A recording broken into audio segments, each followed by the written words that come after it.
करताना माणसानी ज्या ठिकाणी माणसांनी आपलं बरं होत असलं तिथे माणसाने बेईमान होऊ नये.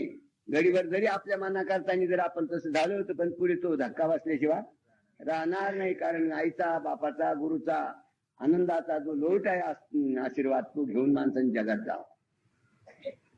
त्यांच्याशी संबंध केला नाही, त्यांना शिवाय गाड्या जरी दिल्या नाही, काही गेलं नाही, त्यांना जर नाही विचारून गेलं तरी इकडे काही मांडलं भाऊ तर त्याच्यात जय येणार नाही. येत असुराला काय जय नाही. आणि यांना जे आहे ते मुळातच हुकून गेले. काय की आज्ञाचा जो आज्ञा बाळगितली तो पुढे आता चांगलं कार्य मांडील. कारण आज्ञाचा भंग झाला म्हणजे सगळं चुकलं.